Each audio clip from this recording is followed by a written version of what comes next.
Il y a du droit. Michel Burgon. Bonjour, l'actualité du droit est encore marquée par l'épidémie.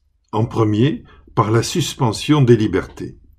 La phrase latine, habeas corpus, signifie « tu as le corps ». Au XVIIe siècle, le Parlement anglais est le premier à avancer le terme dans une loi.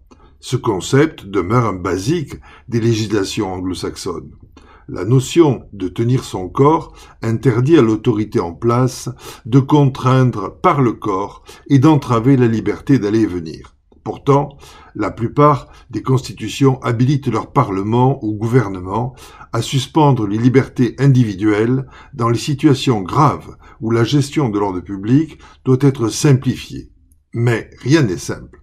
Pendant la guerre de sécession, le président Davis de la Confédération du Sud montre son incapacité par les demi-mesures en matière de suspension d'habeas corpus. Il compte ainsi se protéger d'accusations de centralisme, mais il n'échappera pas à celles de faiblesse et de velléité. Comme l'a dit Victor Hugo, les véritables amis de l'ordre ont toujours été les plus sérieux amis de la liberté. La France est un état d'urgence, marqué par des pouvoirs de police élargis, une militarisation de la société par la suspension des droits et libertés démocratiques. La liberté d'association et de réunion, ainsi que le droit à la libre circulation, ont été suspendus par le coronavirus.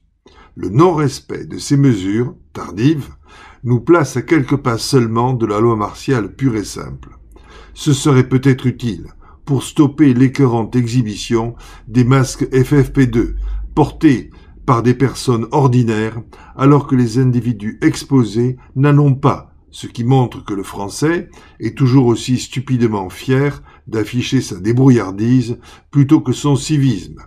D'autant qu'il est quasiment sûr que ces masques très spéciaux sont d'origine délictueuse et que les porteurs sont des receleurs. Il commence, en outre, à y avoir des tensions sur les effectifs présents, dans la distribution, dans les transports. Ils craignent pour leur santé. Les syndicats font justement valoir le droit de retrait, invoquant une surexposition et l'absence de moyens de protection, ainsi que les difficultés de déplacement. L'État commence à prendre des dispositions pour que certains ne puissent pas profiter du critique de la situation, pour ne pas travailler et prendre des congés à la fin du confinement. Nous voyons donc défiler des moyens divers pour ne pas actionner la réquisition. On applaudit à juste titre le personnel de santé. On propose des primes aux salariés qui font preuve de dévouement. Et d'autre part, on annonce des mesures anti-profiteurs. Comment oser y résister? L'état d'urgence permettra de contraindre les récalcitrants au besoin. La suspension des libertés doit être provisoire et ne doit pas durer. L'état d'urgence organise le retour de l'état de droit, mais si la situation est grave, l'explosion de la sortie du processus pourrait en justifier la prolongation. Soyez déterminés, restez chez vous et à la semaine prochaine.